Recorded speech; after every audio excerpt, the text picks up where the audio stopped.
Welcome to the Gottesdienst Crowd, where we foster confessional integrity, liturgical preservation, and preaching that doesn't stink. We believe that the historic liturgy of the divine service is more than mere cobwebs of antiquity, but it is a true treasure of the Church, to be dusted off and brought down from her attic to be enjoyed. So let's get dusting. Welcome back to the Gottesdienst Crowd. This is Jason Broughton, your host. Today we have with us a special guest. We have Pastor Douglas Spittel. He is serving now for 21 years at First Trinity Lutheran Church in Pittsburgh, Pennsylvania. And he is our current holder of the Saber of Boldness Award. Welcome to the Gottesdienst Crowd, Douglas. Thank you, Jason. It's a pleasure to be here. So I had seen that you had given a couple of presentations either at the St. Mark's Conference or at the Pastors' Conference for your district or your area, that you had presented on reclaiming the household. And that really piqued my interest. I'm curious, what do you mean by reclaiming the household? What is the household? Well, if I could back up just a little bit, and the readers of Gottesdienst who know me and have been following what we've been doing for the last 20-some years, and even beyond that, back into the 1980s, 70s, back to the 1950s, in what is generally called the worship wars, although I'm not a big fan of that term, we've concentrated mostly on trying to keep a confessional Lutheran proclamation in worship, in our divine services and in the praying of the offices. And it's all centered on church. But the point of this paper was to look beyond the religious life of church. And one of the reasons I took that up was because I think what's happened is we've neglected the household, and that is, the place where our Christian families dwell. And it's kind of natural in the American context because Americans have this tendency to take everything religious and dump it into their church buildings. So whether that's campfire songs or puppet shows or Advent wreaths, things that belong elsewhere end up in church. And that really is what caused some of the problems, early on, especially in the post-war era of American Christianity, where anything religious happened at church and things started to get mixed and mixed up, and some good practices were lost. And supplanted by things that really didn't belong there. And so the clergy and a lot of the laity recognized, hey, these things don't belong in church, and they started kind of chucking them out of church and replacing them with the good church practices that should be in the chancel and the nave. But my question is, well, where do those things belong? And sometimes we forget that everything religious doesn't happen only in church. That's where we're drawn to and called to by our Lord, and that's where He sends us out from. It's the nexus, if you will, of our religious life. But as you read through the Fathers, as you read especially of the life of Luther, you see that the household is also a place for our religious life. And the distinction here between, and the reason I picked the word household is, first of all, it's a biblical term. Both Old Testament and New Testament use the concept of household. But it was spurred a little bit by an article by John Cuddebeck that he wrote in November of 2018 in First Things, titled Reclaiming the Household. So I borrowed a part of my presentation's title from that article. And in that article, Dr. Cuddebeck, he makes a distinction between family and household. And the reason he does that is because in the political realm and in the cultural realm of what's going on in our world, we hear a lot of talk about reclaiming family values and protecting the family and these things. And that's good. Nothing wrong with that we should be doing that. But he makes the point that we have lost sight of the household and the concept of family, not just the consanguineous mom, dad, and children family, but how do they relate to one another? How do they interact? And I think an indicting thing that he says in his article is this.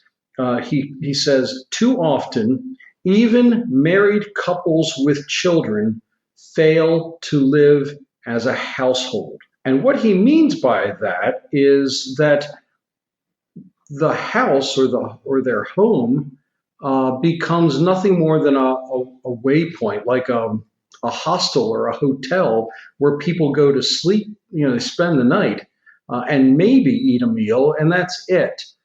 There's no interaction in the household. There's no concept that all the people in the family live and go about their vocations for the benefit of one another and for the benefit of the whole household. And even beyond that, the biblical concept of household, which Luther builds on greatly, is that the foundation of the household, of course, is the family, the nuclear family, mom, dad, children, but it includes also extended family, the traveler, whoever may be staying with you, whether they're spending time living at your house or maybe they're just at your table for a meal. They become part of your household and participate in the activity of the household. And if you look at our culture today, what's happened? We have two wage earners, so mom and dad are both out working all day. Kids are in school for very long hours. And then there's all these after school activities, organized sports, organize this, organize that. They might grab food. I wouldn't call it sitting down to dinner, but they grab food, maybe get some homework done, and then it's off to bed, wake up the next morning and repeat. And they have very little time that they spend together, and they don't do the things of a household. They don't prepare meals together. They don't share meals together. They don't share in caring for the home, and especially they don't have any religious life in their homes. So it sounds like you're saying that reclaiming this idea of household first is important because we live our lives so often, even at home, as though we are just individuals and not a community there. Do I understand you correctly? Yes, absolutely. And this is a mistake that has been made not only in our contemporary age, but I think we see it throughout our Christian history because the reaction to it has been in the past, and I don't know what the reaction is going to be this time around, but in the past, the reaction has been to create specifically religious communities, monasteries. And that overlooks the idea that a religious community already exists, and it's actually a God-ordained one, which is the family and the household. Yeah, so you could even say the Reformation was about reclaiming the household. No, absolutely. If you look at the household of Martin and Catherine Luther, it really sets the stage for a proper biblical understanding. If I may, I've got a few quotes that I used in my presentation. One of them is from a pastor, Paul Nolting. He says, he talks about the household of the Luthers, where he says, in addition to their own children, Luther and Martin and Catherine had numerous other people living in their home with them. Catherine's Aunt Lena lived with them for many years. They helped raise 8 orphaned nieces and nephews and provided lodging for various tutors, exiled clergymen, escaped nuns, government officials and visitors, university colleagues, and many students. Many meals were eaten with as many as 25 at the table. Imagine that one, 25 people at your dinner table. All visitors were expected to take part in family customs, devotions, and prayers. For recreation, the Luthers enjoyed a bowling lane of sorts in their garden, board games such as chess, and music. They had a pet dog. Luther loved his dog. They grew much of their own food in a small garden at the Black Cloister and then later at a farm outside of Wittenberg. Martin and Catherine were diligent parents, disciplining their children, but doing so in love. Martin commented once to Justice Jonas, "The children were the best gifts of God," and lamented that so many parents seemed to overlook and ignore them. Luther prepared his small catechism with parents and children in mind.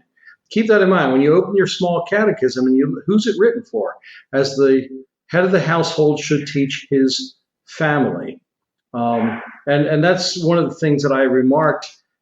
I'm not recommending, by the way, that pastors cancel their catechism classes, but it would be an ultimate mark of success, if you will, if a parish got to the point where the pastor didn't need to teach children catechism class because the families in their households would be teaching the catechism from the time the children are on their knee on up. And then the pastor would simply examine the child and hear the child's confession and pronounce absolution and admit them to the Lord's Supper. Boy, wouldn't that be great? If families were using Luther's catechism the way Luther intended. In fact, I think if Martin Luther, could get into a time machine and visit one of our parishes today, and he saw a catechism class, he would wonder, what is this?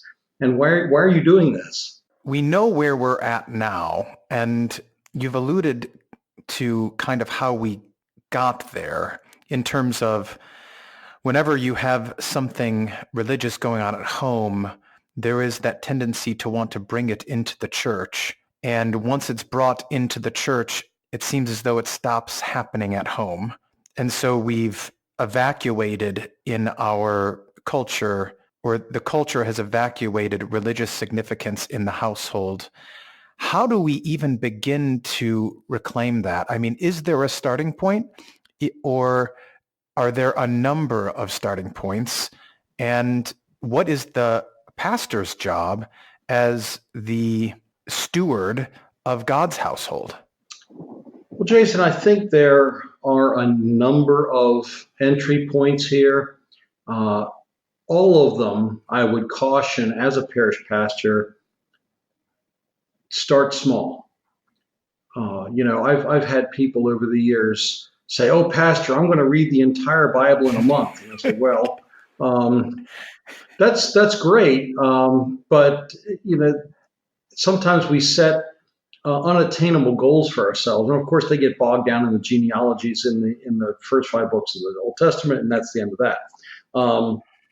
Start small, start simple. I mean, you're talking about young families often with little kids. What's the attention span of a 2 or 3-year-old? Not long. What's the attention span of a 30-year-old? Not long. What's the attention span of myself, a 55-year-old? Even less. Yeah. So we have to do something attainable, and that's where CPH for many, many, many years has done a great service for the church in providing this little devotional book called Portals of Prayer. That you can set by your bedside, or you can have at your family table. And if you just read the page, if you just read the verse and the devotion and the prayer, and you do that every day, it's something that comes in small pieces, but it gets you into a good habit of having a daily devotional. And if you have small children, maybe we use something, like Little Visits with God or whatever. As long as you're using something that's decent material, biblical, includes prayer, and teaches the household the habit of praying on a regular basis together and hearing God's word, that's where you want to start. But it's not just this kind of formal devotional. That certainly needs to be there, and I highly recommend that to every family. But there's also customs and traditions that our family should have. And a lot of families still have some customs and traditions that they inherited from grandma and grandpa or generations before that. Unfortunately, many of those traditions have boiled down to that the last vestiges are centered around big holidays like Christmas or Thanksgiving. But it's okay. That's a place to start. But I was put onto a book many years ago by our former cantor, Dr. Harold Schneibel. May he rest in peace. He read it. I'm holding the book in my hand right now, and he marked in here that he read it on September 22nd, 1964, which was when I was a month old. And I marked in here that I read it in August of 1999. And I've used it ever since. And it is, the author is Maria Augusta Trapp. Yep, Maria von Trapp. You know, the Sound of Music lady? And the title is Around the Year with the Trapp Family, Keeping the Feasts and Seasons of the Christian Year. And for many years, this book was out of print, and to buy a used copy got increasingly expensive. And I warned the people at the St. Mark's conference that, you know, if you try and find this book, it might cost you $70 or $80. And lo and behold, right after, some of the guys at the St. Mark's conference emailed me and said, "Hey, we found the book and it's back in print. Yes. And you can get it from Amazon for $20. Yeah. So I bought 10 copies, and I give them away. Now, Maria, of course, was a devout Roman Catholic. So there are some parts of this book that you'll say, gee, that's not something a Lutheran would do. But the nice thing about an old order devout Roman Catholic is it's easy to pick that stuff out. But 95% of this book is pure gold because it includes household stuff.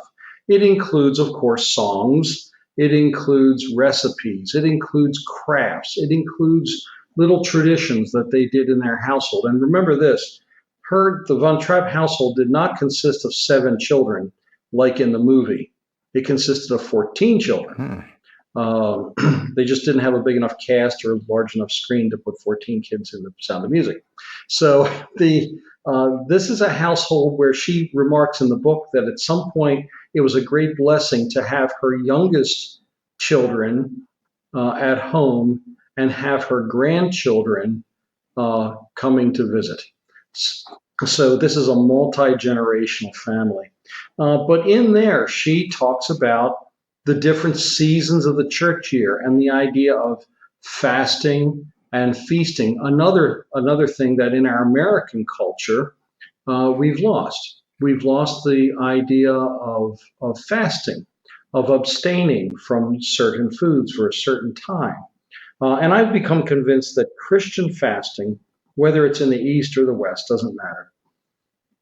Christian fasting is not about giving up something, of course, and it's not about, red meat or this sort of thing because it's red meat. But if you look at dietary fasting and the way we fast as Christians, what do we eat? Well, we eat poor people food. We eat the things that every Christian could afford to eat at any time. And so in the West, that would include grains because you can grow your own food, or fish because you can go out and catch a fish. It would not include a cow or a chicken because you'd have to be fairly wealthy to own one of those or afford the meat from them. And so we take the rich foods out of our diet so that when we do get to a feast, now we have something to add back in. Now we have something to enjoy in God's blessings beyond what everyone would have, and we can share that with everyone. And that's the idea of feasting. And the American idea of feasting is what happens. Take Thanksgiving Day, for example. Well, we just take our normal big meal that we eat for dinner, and we make it huge. And everybody's stuffed and sick and sleepy.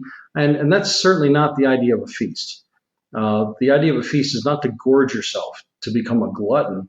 The idea of feasting is to step things up a bit and to enjoy God's bounty. So fasting and feasting and going through the cycles of the year and celebrating the seasons of both the climactic seasons of winter, spring, summer, fall, and especially the church seasons of Advent, Christmas, Epiphany, Lent, Easter, and then the Trinity season, and having different customs there, celebrating Epiphany as carnival, and teaching children folk dances and folk music and playing games in the house, turning off the television, and spending time with the family, and all of it structured by the church year. So that's a simple way of bringing church into the home, and it gives context to those little daily devotions that you're doing. And so, for instance, one of my favorites is I don't like to pick on the puppet shows and the sing-alongs and that sort of thing. It's too easy. I pick on the Advent wreath. Every church has an Advent wreath. What do you do with it? It has no purpose because it's a house tradition, and it was brought here by none other than the Von Trapp family. They introduced the Advent wreath to the United States. And the Americans went, oh, that's pretty, let's put it in our churches. The Advent wreath is intended to be a way of marking the weeks in Advent for family devotions. And so the family gathers together just before Advent begins and makes a fresh Advent wreath and decorates it, and they either place it on their dining room table or they hang it from the ceiling in their living room, and they gather around it. And it's a symbol throughout all of Advent, because remember, you're not decorated for Christmas yet. It's a symbol through Advent to wait and to expect and to pray, and a reminder to the children, oh, it's Advent. Let's gather around the Advent wreath and pray. And then, as Advent comes to a close, you get St. Thomas Day on the 21st, and that's when you bring in your fresh tree, and that's when you decorate the house, but you don't turn on the lights yet. And that's when you bake all your cookies and whatnot for Christmas, but you don't eat them. You just get to smell them, which is part of the fast.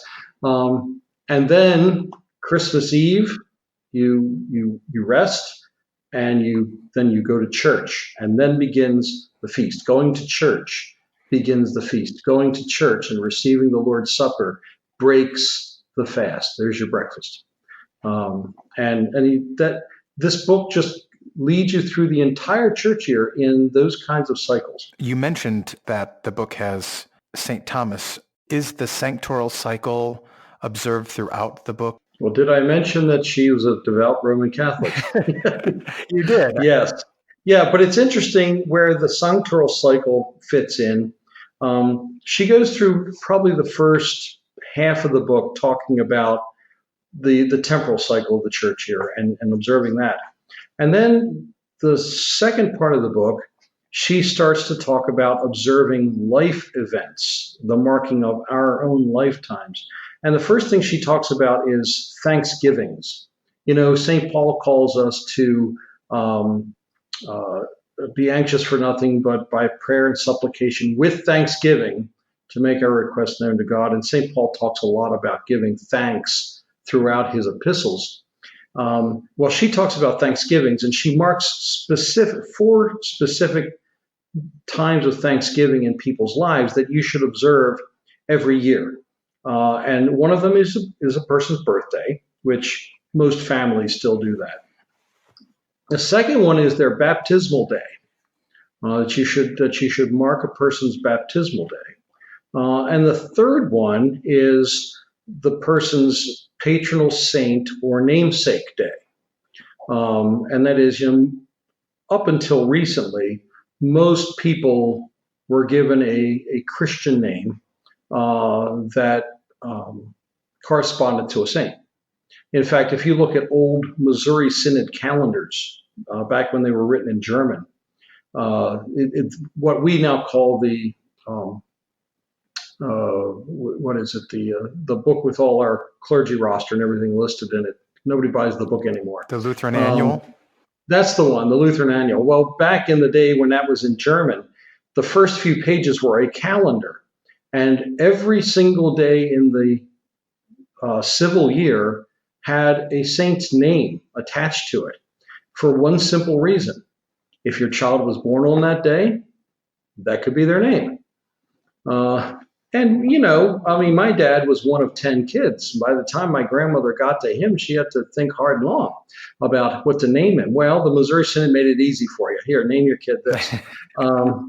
But it also, so if that's your name, then what does that mean? Teach your children. Why do you have this name? Who was this person that you're named for?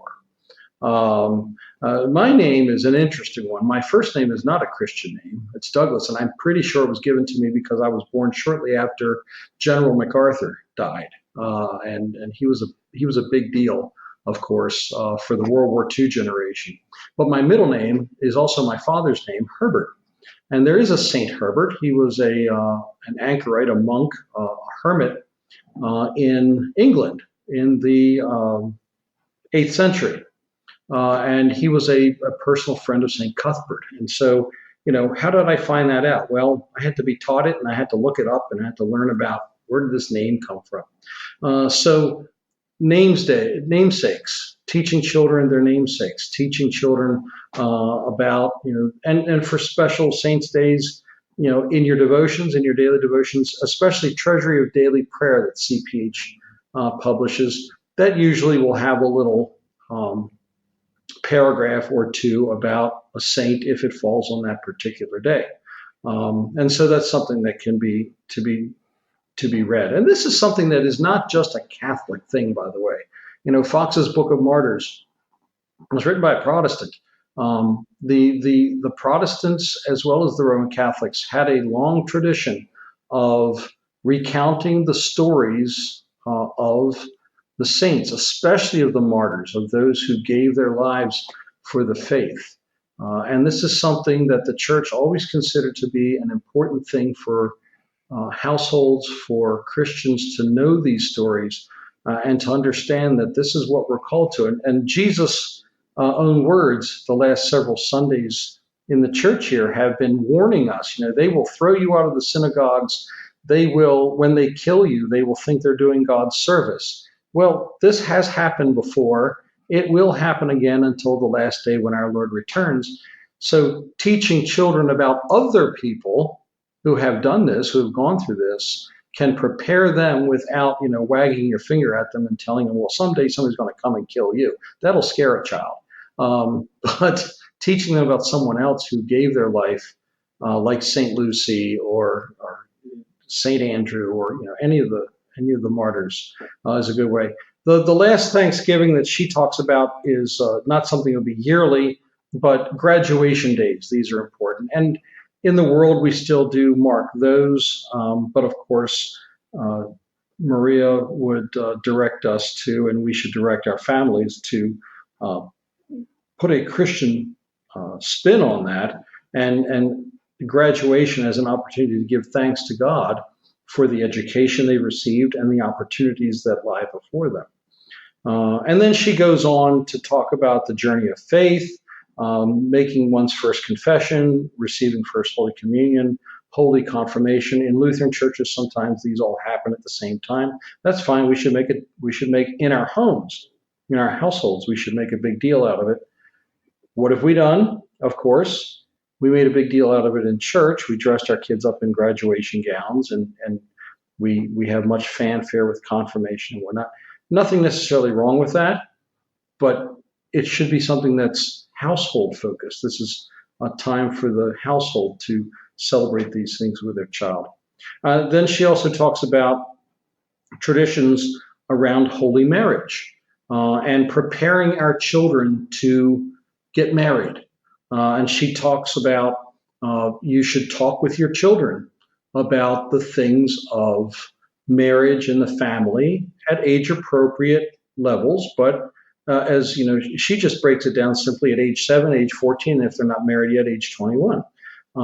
We should make a big deal out of engagement. We should encourage our children in their weddings and these sorts of things. She encourages family retreats. My family, one of the most memorable things that I remember us doing was back in 2004. This was before my children hit their stride in their teen years.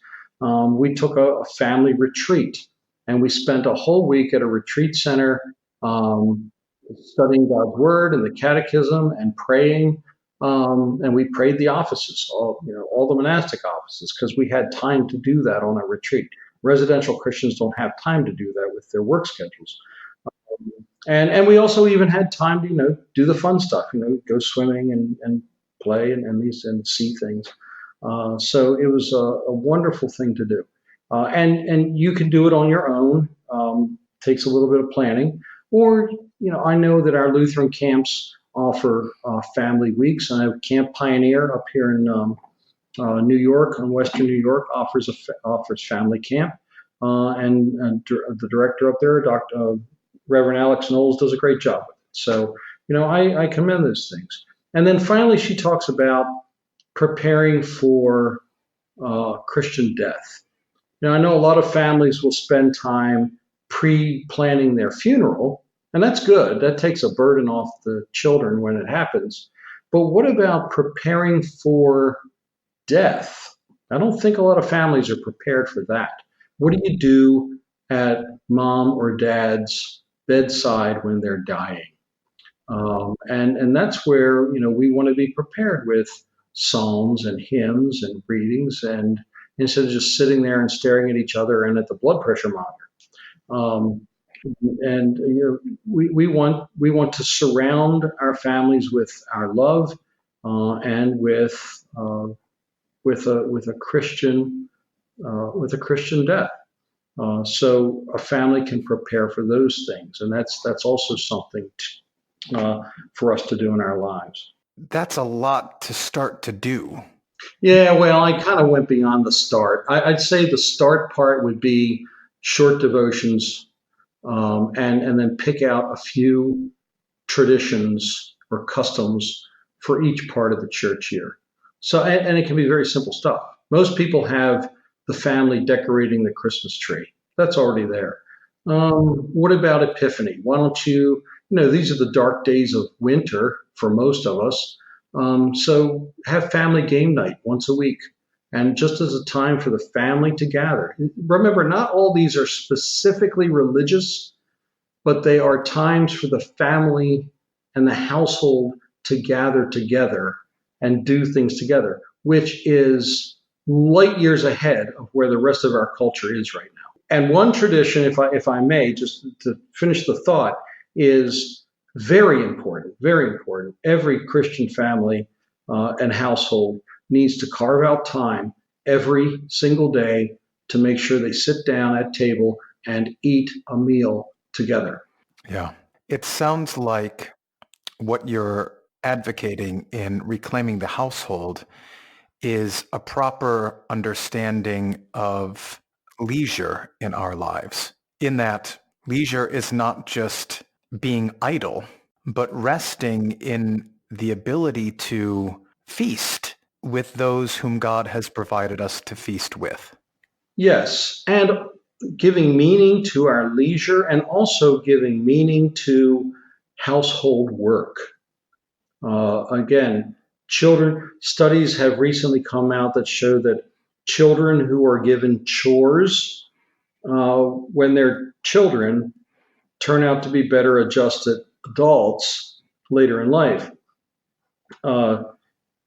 We all complain about, the video game culture and kids plugged into their headphones and whatnot. Well, okay, you can complain about that. What are you going to replace it with? Right. And that's the key. So John Cuddebeck, in his article, he goes to his simple answer is we need to go back to having a family garden that everybody has to pitch into, that you take food from, and also preparing meals together. That's a good start, and I think that's a biblical start, because if you look at our Lord's ministry, what did Jesus do? Wherever he went, he would sit at table, he would eat with the household, and he would teach them. So as Dr. Arthur Just often likes to say, it's this table fellowship. It's the eating and the teaching of our Lord. This is what the church does. Of course, in the divine service, it's what we do. We have the service of the word and the service of the sacrament makes one divine service. But it should carry over into our households also. Where's the catechism taught? At table. What do? We everybody pitches in to prepare a meal. It doesn't have to be a 7-course gourmet meal. It can be very simple, but everybody should take part in preparing the meal, setting the table, being at table together. Nobody eats until grace is said. Nobody leaves until Thanksgiving is returned, and then cleaning up. That's just, and everybody has a part, and it's a way of the family interacting together, and it gives meaning to work. Mm-hmm. Yeah, there's a couple books by a man named C.R. Wiley. He has one called Man of the House, where he goes really into the work side of the household. And then he has just one that is just coming out, and I haven't read that one. It's called The Household and the War for the Cosmos. And the subtitle is Recovering a Christian Vision for the Family. Now, he's Reformed, but very solid on reclaiming the household in terms of an economy, right? That it involves work and it involves production. Yes, and the very word economy, oikonomos, the law of the household. Mm-hmm. It's that which runs the household. And I think we've lost that. The term, when I was in school, there was these classes called home economics, which is a redundancy. Right. And it's funny that they were teaching home economics in school, which previous generations had learned their home economics at home. But when things like that, home economics and sex ed, when they have to be taught in the school, that tells you there is a malaise, there's something wrong in our homes. Yeah, there's a lot of losing going on. Yes. To put it in our current cultural terms. I also tell young couples when we're going through our pre-marriage sessions, we have a whole session on this business of the culture of the household. And I tell them, look, you're going to be a new household. You're just getting married, moving into your first place. Chances are you'll move in there and there will be nothing. You get to pick the furniture. You get to pick the decorations. You get to pick what food is prepared in that home. You get to pick what music is heard in that home. You get to pick what art is seen on the walls. You get to pick what theater, what films or what television shows you watch. You get to pick everything. You get to decide what the culture of your household is going to look like. And every household culture will and should look a little different because we bring our own traditions and our own families into that place. But one thing I say to them is, I don't expect it to be a monastery because it's your residence. But I would expect to be able to walk into a Christian household and be able to tell that it's Christian. Whether it's what's on the walls or the music that I hear or the way that food is presented and eaten together, whatever, we should be able to tell that our households are Christian. Can we say that right now? Right. In the world, but not of it. Yes. And a big thing, of course, for Von Trapp, music played a large role. And music should, I think it's something that that's a next step for a lot of families, because we're used to music being provided for us. We are consumers of it. We stick our earbuds in and listen to music, but we don't make music much anymore. And that's something that we've lost. Folk music. Even in the church, where did our church hymnody come from? Well, some of it was written by theologians and masters, but also some of it bubbled up from the folk. And it takes a long time for that to happen in order to weed out the bad stuff. But even in our hymnals, you'll notice now that we have American hymnody. And if you look down in the acknowledgments, it'll say something like, this came from Southern Harmony. And you can usually tell it sounds very Appalachian. Well, that's because it came out of Appalachian folk music. These were songs or folk spirituals that were being sung by the people, and eventually it made its way into the church. Not every one of them. Out of 10,000 songs, maybe one made it. But it ended up in our hymnal, and it became institutionalized as now a hymn. Well, if we lose folk music, where's that stuff going to come from? And in church music, unfortunately, we're relying on others to produce this stuff for us. And some of it's good and some of it's bad. But unfortunately, we're losing the filter. We're losing the filter of the folk, of the people, and whether they actually sing it or not. So a lot of it is mass produced. And when we hear that, we think, oh, the contemporary stuff, the Hillsong, and that's just mass marketed pop music. Well, yeah, it is, but it's there because there's no folk music. But the same is true even of some of our good hymnody. We're relying now on committees and musicians and sometimes theologians to write hymns for us. I recommend that, and that's good. Some of those hymns are great. I'm not complaining about them necessarily, but in our households, when your 3-year-old wants to sing some silly little ditty, let her. Encourage your children to learn instruments. Encourage your children to sing. They'll get better. And some of them will start writing or singing some good stuff. If they're studying the catechism and they're studying the Bible, they're going to start singing that stuff. And it's going to be good. And maybe 200 years from now, something that was sung at your dinner table will end up being a hymnal. There is something in this conversation that kind of dovetails with a line that my father-in-law has repeated to me a number of times, and even my own dad, and that I have repeated to all of my kids and then parishioners, which is, the devil always wants us to think that the battle is fought out in the world when it's really fought around your dining room tables and in your living rooms. And I think what you are proposing here in reclaiming the household is just that, not to be dissuaded from focusing on where the real battlefront is and leaving your post to do something that you think you're fighting for out there, when really you need to stay at your post and fight for the things of God and for the faith around the dining room table and in your living room. Absolutely. And this, I'll go back to Luther's household for this, that he saw parenting as a holy vocation, as an ecclesiastical estate, if you will. I'm quoting here from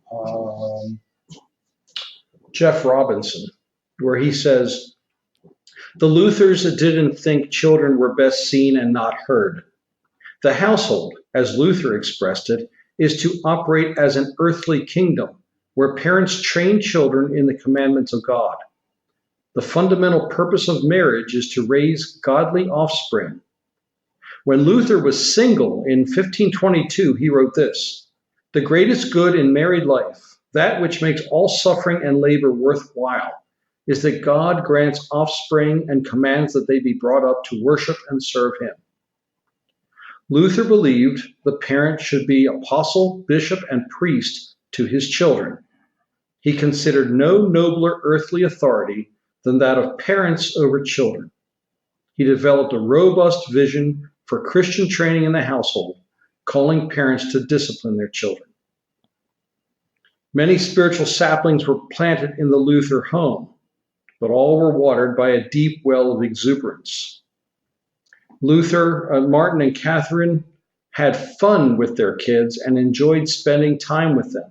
They delighted in their children's antics and their innocent comments and expressions. Love and joy were obviously abundant in the Luther household.